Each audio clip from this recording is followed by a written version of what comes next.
இந்த விருச்சிக ராசி குறிக்காட்டக்கூடியது ஒரு ஆழமான கிணறு. இந்த ஆழமான கிணறு அப்படிங்கிறது அதனுள் என்ன ரகசியங்கள் இருக்கிறது, அதற்குள் என்ன மர்மங்கள் இருக்கிறது. அப்போ இந்த விருச்சிக ராசி பெண்ணின் ஆழ் மனதில் என்னென்ன திட்டங்கள், என்னென்ன அலைவரிசைகள் ஓடிக்கொண்டிருக்கிறது அப்படிங்கிறத யாராலும் கணிக்கவே முடியாது. ரொம்பவும் அடி வாங்கி ஒரு மாதிரி முரட்டுத்தனம் நிறைந்ததாகவும், சில நேரங்களில் கொஞ்சம் ஏதோ பார்க்கும் பொழுது ஒரு ஸ்டபனா இருப்பது போன்றும், ஏன்னா அவ்வளவு போராட்டங்களை சந்தித்து அடி வாங்கி இவர்கள் ஒரு மாதிரி வன்மமாக மாற வேண்டிய ஒரு சூழ்நிலை இவர்களுக்கு பின்னாளில் ஏற்படுகிறது. அப்போ அந்த 3ஆம் வீடுங்கிறது சனியோடைய வீடு. அப்போ அந்த சாட்டான் என்ன பண்ணுகிறார் அப்படின்னு பார்த்தா, வாப்பா விருச்சிக ராசி சகோதரி, இந்தாப்பா அப்படின்னு உனக்கு ஒரு எளிதான வெற்றியை கொடுப்பதில்லை. இவர்களை ரொம்ப காயப்படுத்தி, இவர்களை ரொம்ப அவமானப்படுத்தி, இவர்களை போட்டு நசுக்கி பிழிந்து அந்த ஜூஸ் எல்லாம் முழுவதுமாக எடுத்துட்டு கடைசியில் தான் அந்த வெற்றியை இவருக்கு கொடுக்கிறார். இவர்களுடைய அந்த சொத்துக்கள், குடும்ப சொத்துக்கள், தாய் தந்தை வீட்டு சொத்துக்கள்லாம் இவர்களுக்கு ஒரு சொற்பமாகத்தான் கிடைக்குது. அதில் நல்லா என்ஜாய் பண்றதெல்லாம் பார்த்தோம்னா அந்த சகோதரர் சகோதரிகள் தான் இவர்களை விட அதிகமாகவே என்ஜாய் பண்ணுகிறார்கள் அப்படின்னு எடுத்துக்கொள்ளலாம். விரயம் செலவு செய்ய வேண்டிய ஒரு சூழ்நிலை அப்படிங்கிறது இவர்களுக்கு ஏற்படுகிறது. அதையும் மீறி சரி நம்ம காதலிச்சிட்டோமே, வீட்டில் சொல்லிட்டோமே, இப்போ நம்ம ரிட்டர்ன் போய் வேற ஒருத்தரை காதலிக்கிறோம் அப்படின்னு சொன்னால் நம்மள ஒரு ஃப்ளர்ட்டு, ஒரு பிளே கேர்ள் அப்படின்னு நினைத்து கொள்வாங்களே அப்படின்னு சொல்லி பல்லை கடித்து கொண்டு சில விருச்சிக ராசி பெண்கள் திருமணம் செய்து கொள்கிறார்கள். இவர்கள் செய்யாத ஒரு தப்புக்கு இவர்கள் மேல் பழி சுமத்தி விடுவார்கள். இல்லை இவங்க ஏதோ ஒரு எக்ஸ்ட்ரா இன்கம் வாங்கினாங்க, யாருக்கும் தெரியாம வாங்கினாங்க அப்படின்னு சொல்லி நூதனமாக, ஏன்னா இவர்களுக்கு அஷ்டமாதிபதியா வரக்கூடியது புதன் அப்படிங்கிறதுனால அந்த புதன் புத்திசாலித்தனத்தை குறிக்காட்டக்கூடிய விஷயமாக இருப்பதனால் இந்த கையெழுத்து, டாக்குமெண்ட்டு, பேசும்போது ரெக்கார்டு பண்ணிக்கிறது, உனக்கு நான் அதை கொடுத்தேன் இதை கொடுத்தேன், யாருக்கும் தெரியாம நீ இதை பண்ணின அதை பண்ணினன்னு சொல்லி இவர்கள் வாயிலிருந்து ஏதாவது ஒரு விஷயத்தை வாங்கிவிட்டு இவர்களை சிக்க வைத்து விடுவார்கள். இந்த விஷயத்தில் இவர்கள் ரொம்பவும் கவனமாக இருக்க வேண்டும். இதனால் நிறைய கடன் ஏற்படக்கூடிய அமைப்பு அப்படிங்கிறதெல்லாம் இந்த விருச்சிக ராசிக்கு ஏற்படும். என் குழந்தையுடைய அப்பா கைவிட்டாலும் நானே அம்மாவாகவும் அப்பாவாகவும், உங்கள் பொண்ணுக்கு அக்காவாகவும், உங்கள் பையனுக்கு ஒரு அண்ணியாகவும் அக்காவாகவும் அம்மாவாகவும் எனது கடமைகளை கச்சிதமாக செய்வேன் அப்படின்னு சொல்லி 99% ஃபேமிலி லைஃப்பை கொண்டு போக வேண்டும் என்றுதான் நினைப்பார்கள். ரொம்ப எக்ஸ்ட்ரீமா இவர்களுடைய அந்த சுய கௌரவத்தையும் இவர்களுடைய அந்த ஒரு அந்தஸ்தையும் இல்லை இவர்களை அவமானப்படுத்தும் பொழுதுதான் அந்த விஷயத்தை இவர்கள் விட வேண்டிய ஒரு சூழ்நிலை அப்படிங்கிறது ஏற்படுது.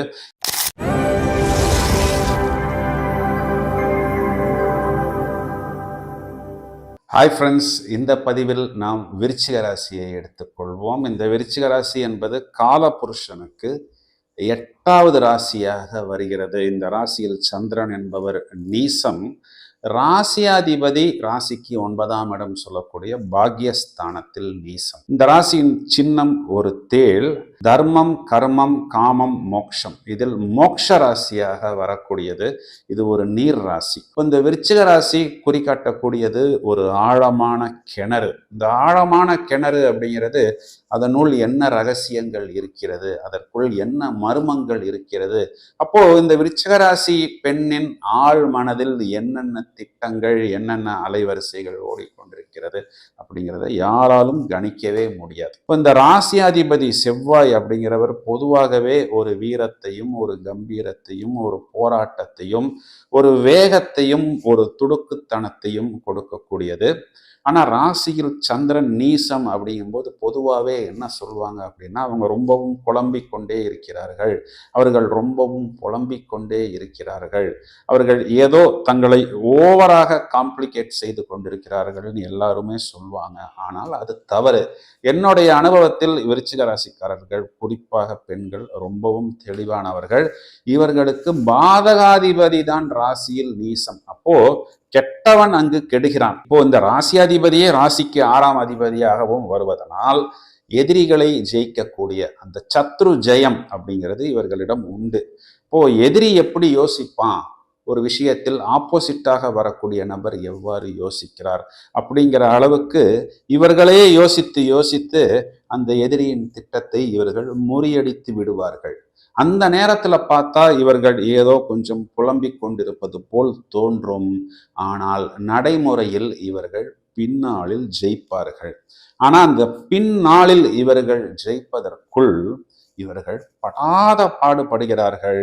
ஒரு பூவாக, மென்மையாக, ஒரு பவ்யமாக ஆரம்பிக்கப்படக்கூடிய இவர்களுடைய வாழ்க்கை அப்படிங்கிறது ரொம்பவும் அடி வாங்கி ஒரு மாதிரி முரட்டுத்தனம் நிறைந்ததாகவும், சில நேரங்களில் கொஞ்சம் ஏதோ பார்க்கும் பொழுது ஒரு ஸ்டபனா இருப்பது போன்றும், ஏன்னா அவ்வளவு போராட்டங்களை சந்தித்து அடி வாங்கி இவர்கள் ஒரு மாதிரி வன்மமாக மாற வேண்டிய ஒரு சூழ்நிலை இவர்களுக்கு பின்னாளில் ஏற்படுகிறது. சூட்சுமமான விஷயங்களை இவர்கள் ஒளித்து வைத்திருப்பார்கள்.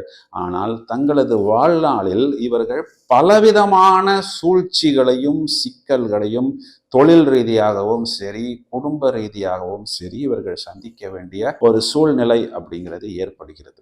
ராசியாதிபதி செவ்வாய் ராசிக்கு 3ஆம் இடத்தில் வெற்றி ஸ்தானத்தில் தன்னுடைய சொந்த நட்சத்திரம் இருக்கக்கூடிய வீட்டில் உச்சமடைகிறது.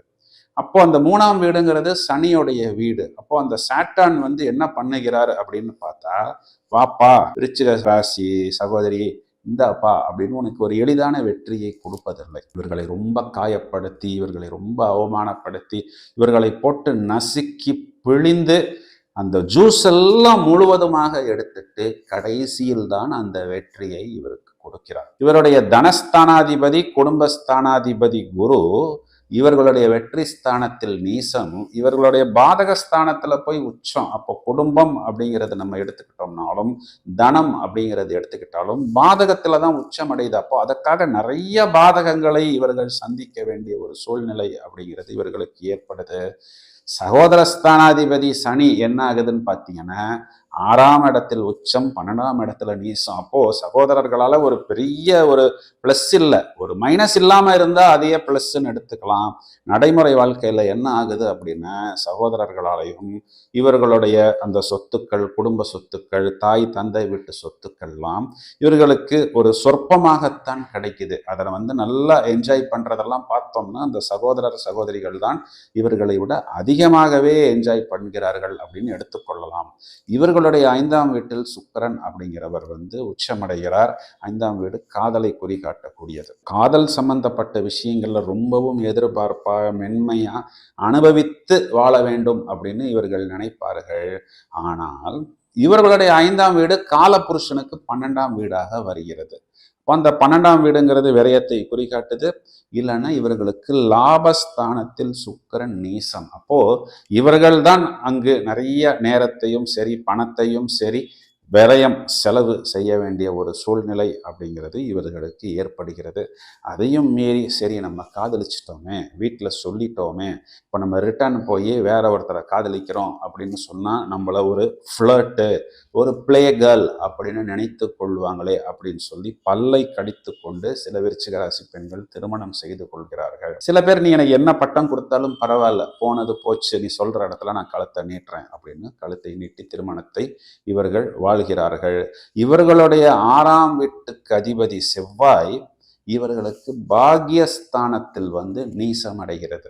இப்போ அந்த செவ்வாய்ங்கிறது இவர்கள் வேலை செய்யக்கூடிய இடம். அதில் அங்கே சூரியன் உச்சம். நிறைய பேர் இந்த கவர்மெண்ட் ஆஃபீஸ்லலாம் பார்க்கலாம். குறிப்பாக இவங்களுக்கெல்லாம் பேர் பார்த்தோம்னா நாகராணி, நாகமணி, நாகலட்சுமி அப்படின்லாம் ஒரு காலத்தில் வச்சாங்க. இப்போல்லாம் நாங்கள் அந்த ட்ரெண்டை மாற்றி விட்டுட்டோம். இப்போல்லாம் நவ்யா இந்த மாதிரி பேர்கள்லாம் நிறையா கொடுக்க ஆரம்பிச்சாச்சு. நைரா இந்த மாதிரி பேர்கள்லாம் கொடுக்க ஆரம்பிச்சாச்சு. நிலா இந்த மாதிரி, நிலவினி இந்த மாதிரி பேரெல்லாம் கொடுக்க ஆரம்பிச்சாச்சு. அப்போது நிறைய ஆஃபீஸ் பாலிட்டிக்ஸு, இவர்கள் ஒரு குரூப்பாக இருப்பார்கள். ஆப்போசிட் குரூப்ல இருப்பவர்கள் இவர்களை பொறி வைத்து பிடிப்பார்கள். புத்திசாலித்தனமா இவர்களுடைய தலையில் தட்டுவார்கள். எப்படின்னா, இவர்கள் செய்யாத ஒரு தப்புக்கு இவர்கள் மேல் பழி சுமத்தி விடுவார்கள். இல்லை இவங்க ஏதோ ஒரு எக்ஸ்ட்ரா இன்கம் வாங்கினாங்க, யாருக்கும் தெரியாம வாங்கினாங்க அப்படின்னு சொல்லி நூதனமாக, ஏன்னா இவர்களுக்கு அஷ்டமாதிபதியா வரக்கூடியது புதன் அப்படிங்கிறதுனால அந்த புதன் புத்திசாலித்தனத்தை குறிகாட்டக்கூடிய விஷயமாக இருப்பதனால் இந்த கையெழுத்து, டாக்குமெண்ட்டு, பேசும்போது ரெக்கார்டு பண்ணிக்கிறது, உனக்கு நான் அதை கொடுத்தேன், இதை கொடுத்தேன், யாருக்கும் தெரியாமல் நீ இதை பண்ணின அதை பண்ணினன்னு சொல்லி இவர்கள் வாயிலிருந்து ஏதாவது ஒரு விஷயத்தை வாங்கிவிட்டு இவர்களை சிக்க வைத்து விடுவார்கள். இந்த விஷயத்தில் இவர்கள் ரொம்பவும் கவனமாக இருக்க வேண்டும். இதனால் நிறைய கடன் ஏற்படக்கூடிய அமைப்பு அப்படிங்கிறதெல்லாம் இந்த விருச்சிக ராசிக்கு ஏற்படும். இங்கு சூரியன் உச்சம் அப்படிங்கிறது தான் இவர்களுடைய ஒரு பெரிய ப்ளஸ் பாயிண்ட். அப்போ இவர்களுக்கு அந்த இந்த உழைப்பு தான் மேன்மையை கொடுக்கிறது. இவர்களுடைய 7ஆம் வீட்டில் இவர்களுடைய பாதகாதிபதி உச்சம், இவர்களுடைய 7ஆம் வீட்டுக்கு அதிபதி 11 லாபத்தில் நீசம். அப்போ அந்த திருமண வாழ்க்கை அப்படின்னு வரும் பொழுது நிறைய தோல்விகளையும் அவமானத்தையும் கடனையும் விரயத்தையும் எடுத்து சுமந்து நடந்தால் திருமண வாழ்க்கை அப்படிங்கிறது நடக்குது. இவங்க மேக்சிமம் அந்த திருமண வாழ்க்கையை விட்டு கொடுக்கணும், முறித்து கொள்ளணும்னு இவர்கள் நினைத்து கொள்வதில்லை. அப்பாவை பார்ப்பது போல் மாமனாரை பார்ப்பது, அம்மாவை பார்ப்பது போல் மாமியாரை பார்ப்பது. அவங்க என்னதான் இவங்களை போட்டு திட்டினாலும் அவங்களுக்கு யாருக்கு என்ன மாத்திரை கொடுக்கணும், யாருக்கு உப்பு ஜாஸ்தி போடணும், யாருக்கு கம்மியாக போடணும். இந்த வீட்டில் இருக்கக்கூடிய உங்களுடைய மகன் உங்களை கைவிட்டாலும் நான் உங்களை கைவிட மாட்டேன். என் குழந்தையுடைய அப்பா கைவிட்டாலும் நானே அம்மாவாகவும் அப்பாவாகவும் உங்கள் பொண்ணுக்கு அக்காவாகவும் உங்கள் பையனுக்கு ஒரு அண்ணியாகவும் அக்காவாகவும் அம்மாவாகவும் எனது கடமைகளை கச்சிதமாக செய்வேன் அப்படின்னு சொல்லி 99% ஃபேமிலி லைஃப்பை கொண்டு போக வேண்டும் என்றுதான் நினைப்பார்கள். ரொம்ப எக்ஸ்ட்ரீமா இவர்களுடைய அந்த சுய கௌரவத்தையும் இவர்களுடைய அந்த ஒரு அந்தஸ்தையும் இல்லை இவர்களை அவமானப்படுத்தும் பொழுதுதான் அந்த விஷயத்தை இவர்கள் விட வேண்டிய ஒரு சூழ்நிலை அப்படிங்கிறது ஏற்படுது. எவ்வளவு கடன் வந்தாலும் இவர்கள் சுமந்து கொள்வார்கள். ஆனால் இவர்களை ரொம்பவும் மட்டம் தட்டும் போது, ரொம்பவும் அவமானப்படுத்தும் பொழுது இவர்கள் அந்த இடத்தை விட்டு வெளியேறி விடுவார்கள். அதுக்கப்புறம் அந்த குழந்தைய நான் ஆட்டோ ஓட்டியாவது நான் குழந்தைய சம்பாதிச்சு நான் படிக்க வைக்கிறேன்னு குழந்தையுடன் இவர்கள் வெளியே சென்று விடுவார்கள். இவர்களுக்கு அஷ்டமாதிபதியாக வரக்கூடிய புதன் காலபுருஷனுக்கு 6ஆம் அதிபதியாக வருகிறது. அப்போ இந்த நிதி நிறுவனங்கள் சிட்டு போடுறது இவங்க தனியா போடாம ஒரு 3-4 பேரை சேர்த்து கொண்டு போய் ஒருத்தர்கிட்ட போடுறது, புத்திசாலித்தனமா அவர் இவங்க எல்லாரையும் ஏமாத்திட்டு ஓடி போயிடுறது.